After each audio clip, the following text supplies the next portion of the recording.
Dear friends, ಇನ್ನೊಂದು ಕರ್ನಾಟಕದ ಯೋಜನೆ ಬಗ್ಗೆ ನಾನು ನಿಮಗೆ ವಿವರವಾದಂಥ ಮಾಹಿತಿಯನ್ನು ಕೊಡ್ತೀನಿ.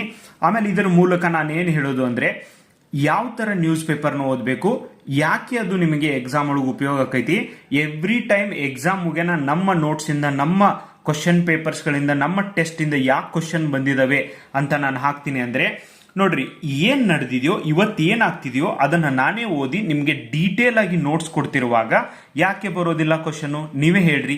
And this is how you have to prepare. ನೋಡಿ, ಇವತ್ತು ಭಾರತದೊಳಗೆ, ಕರ್ನಾಟಕದೊಳಗೆ ವಿವಾಹ ಆದ್ಮೇಲೆ ವಿಚ್ಛೇದನ ಪ್ರಕರಣಗಳು ಹೆಚ್ಚುತ್ತಿದ್ದಾವೆ. ಈವನ್ ವಿವಾಹವಾಗಿ ಮ್ಯಾರೇಜ್ ಹಾಲಿಂದ ಮನಿಗೆ ಬರೋದ್ರಾಗೇನು ಎಷ್ಟೋ ಜನರ ವಿಚ್ಛೇದನ ಆಗ್ಬಿಡತ್ತಿದೆ. ಇದು ವಿಚಿತ್ರವಾದಂತ ಒಂದು ಕಾಲ. ಜಂಜಿಗಳು ಅವ್ರು ಏನ್ ಮಾಡ್ತಾರೆ ಅವ್ರಿಗೆ ಗೊತ್ತಿಲ್ಲ.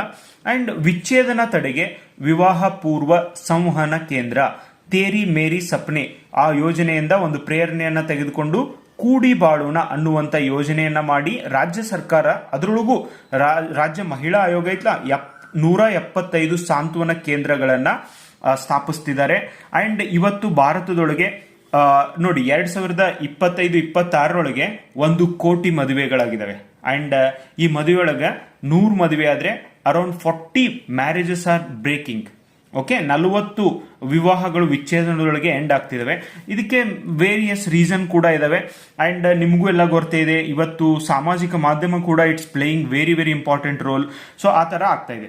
ನೋಡಿ, ಕೂಡಿ ಬಾಳೋಣ ಯೋಜನೆ ಬಗ್ಗೆ ನಾನು ನಿಮಗೆ ಡೀಟೇಲ್ ಆದಂತ ಇನ್ಫಾರ್ಮೇಶನ್ ಕೊಡ್ತೀನಿ. ಕರ್ನಾಟಕ ಅನುಷ್ಠಾನ ಮಾಡ್ತಾ ಇರೋರು ಯಾರು? ಕರ್ನಾಟಕ ಮಹಿಳಾ ಆಯೋಗ. ಸರ್ಕಾರ ಅಲ್ಲ, ಇದು ಎಲ್ಲ ಇಂಪಾರ್ಟೆಂಟ್. ಓಕೆ, ಮತ್ತ ಪ್ರೇರಣೆ ಯಾವ ಕಾರ್ಯಕ್ರಮದಿಂದ ಪಡೆದೈತಿ? ತೇರಿ ಮೇರಿ ಸಪ್ನೆ ಕಾರ್ಯಕ್ರಮದಿಂದ, ರಾಷ್ಟ್ರೀಯ ಕಾರ್ಯಕ್ರಮದಿಂದ ಇದು ಪ್ರೇರಣೆ ಪಡೆದೈತಿ. ಉದ್ದೇಶ ಏನಪ್ಪಾ? ವಿವಾಹಕ್ಕೂ ಮುನ್ನ ಮತ್ತು ವಿವಾಹದ ನಂತರ ದಂಪತಿಗಳಿಗೆ ವಿವಾಹ ಪೂರ್ಣ ಮತ್ತು ವೈವಾಹಿಕ ಸಮಾಲೋಚನೆಯನ್ನ ಒದಗಿಸ್ತದೆ. ಯಾಕೆ ಅವಶ್ಯಕತೆ ಬಿತ್ತು ಅಂದ್ರೆ, ನಮ್ಮ ದೇಶದೊಳಗೆ ಇಲ್ಲ 100 ಸುಳ್ಳು ಹೇಳುವಂತ ಮದುವೆ ಮಾಡು, 1000 ಸುಳ್ಳು ಹೇಳುವಂತ ಮದುವೆ ಮಾಡು ಅನ್ನುವಂತ ಒಂದು ಮೂರ್ಖ ಕಾನ್ಸೆಪ್ಟ್ ಇದೆ ಗೈಸ್. ಇದಕ್ಕೇನೆ ಈ ಒಂದು ವಿಚ್ಛೇದನ ಆಗಲಿಕ್ಕೆ ಮೂಲ ಕಾರಣ ಇದೆ. ಅಂಡ್ ಬರೀ ಶೋ ಅಪ್ಪು, ಮದುವೆ ಅಂದ್ರೆ ಅದು ಇನ್ನೊಬ್ರಿಗೆ ತೋರ್ಸಕ್ಕೆ, ಬಾಯ್ ಫ್ರೆಂಡ್ ಗರ್ಲ್ ಫ್ರೆಂಡ್ ಅಂದ್ರೆ ಅದು ಇನ್ನೊಬ್ರಿಗೆ ತೋರ್ಸಕ್ಕೆ, ಇನ್ನೊಬ್ರನ್ನ ಉರ್ಸಕ್ಕೆ ಅನ್ನುವಂಥ ಮನೋಭಾವ ಐತ್ಲಾ, ಇದೇ ಈ ಡೈವರ್ಸ್ಗೆ ಮೂಲ ಕಾರಣ ಆಗ್ತಾ ಇದೆ. ಅಂಡ್ ಮದುವೆ ಹೆಂಗಾಗ್ತಾ ಇದೆ ಅಂಡ್ ಲೈಕ್ ಹೆಂಗಿರ್ತೀವಿ ಅನ್ನೋದನ್ನ ಅದನ್ನ ಬೇರೆಯವ್ರಿಗೆ ತೋರ್ಸೋಕ್ಕಿಂತನೂ ನಾವು ಬದುಕಿ ತೋರಿಸುವಂತ ಅವಶ್ಯಕತೆ ಇದೆ.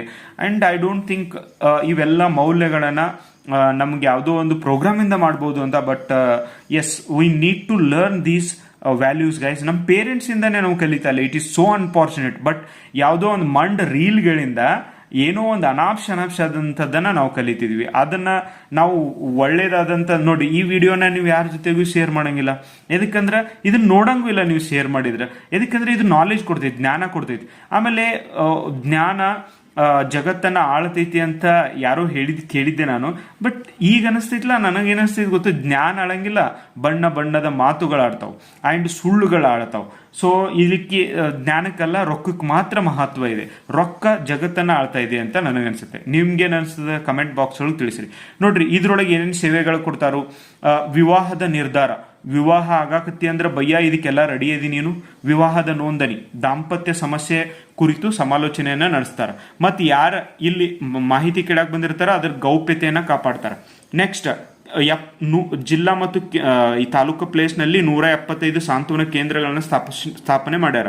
ಇನ್ನು ಸಂಪನ್ಮೂಲ, ಜಿಲ್ಲಾಧಿಕಾರಿಗಳ ಲಭ್ಯ ಇರುವ ಅನುದಾನ ಮತ್ತು CSR fund, corporate social responsibility fund ಇಂದ ಇದಕ್ಕೆ ಅವಕಾಶ ಇರ್ತೈತಿ. ನೆಕ್ಸ್ಟ್, ಕರ್ನಾಟಕ ರಾಜ್ಯ ಮಹಿಳಾ ಆಯೋಗದ ಬಗ್ಗೆ ಸ್ವಲ್ಪ ತಿಳ್ಕೊಳ್ಳೋಣ. ಶಾಸನಬದ್ಧ ಮತ್ತು ಅರೆ ನ್ಯಾಯಾಂಗ ಸಂಸ್ಥೆ ಆಗೈತಿ. ಇಂಪಾರ್ಟೆಂಟ್, 1995 ಒಳಗ ಇದು ಸ್ಥಾಪನೆ ಆಗೈತಿ. ಇದ್ರ ಹೆಡ್ ಡಾಕ್ಟರ್ ನಾಗಲಕ್ಷ್ಮಿ ಚೌಧರಿ ಅವರು ಅದಾರ. ಇಲ್ಲ ಐತಿ ನೋಡ. ಓಕೆ, ನೆಕ್ಸ್ಟ್, ರಾಷ್ಟ್ರೀಯ ಆಯೋಗ ಶಾಸನಬದ್ಧ ಸಂಸ್ಥೆ ಆಗೈತಿ ಮತ್ತು 1990 ಇದರ ಸ್ಥಾಪನೆ ಆಗೈತಿ. ಇದ್ರ ಹೆಡ್ ವಿಜಯ್ ಕಿಶೋರ್ ರಾಹಟ್ಕರ್, ಇವರು ಇದರ ಹೆಡ್ ಅದಾರ. Okay, so doctor Nagalakshmi Chaudhary madam ಈ ಒಂದು ಕೆಲಸಗಳನ್ನ ಮಾಡ್ತಿದ್ದಾರೆ ಗೈಸ್. ನಿಮಗೆ ಕರೆಂಟ್ ಅಫೇರ್ಸ್ 7 ತಿಂಗಳದ ವಿಡಿಯೋ ಬೇಕಂದ್ರೆ ಈ ನಂಬರಿಗೆ ಜಸ್ಟ್ ವಾಟ್ಸಪ್ ಒಳಗೆ ಮೆಸೇಜ್ ಹಾಕ್ರೆ, ಯಾರು ಕಾಲ್ ಮಾಡಬೇಡ್ರಿ. ಮತ್ತು VO ಟೆಸ್ಟ್ ಸೀರೀಸ್ 25ರಿಂದ ಸ್ಟಾರ್ಟ್ ಆಗತ್ತದ. ಭಾಳ ಜನ ಕೇಳತ್ತಿದ್ರಿ, ಆನ್ಲೈನ್ ಆಫ್ಲೈನ್ ಒಳಗಿರ್ತದೆ, ಜಾಯ್ನ್ ಆಗಿ. Thank you.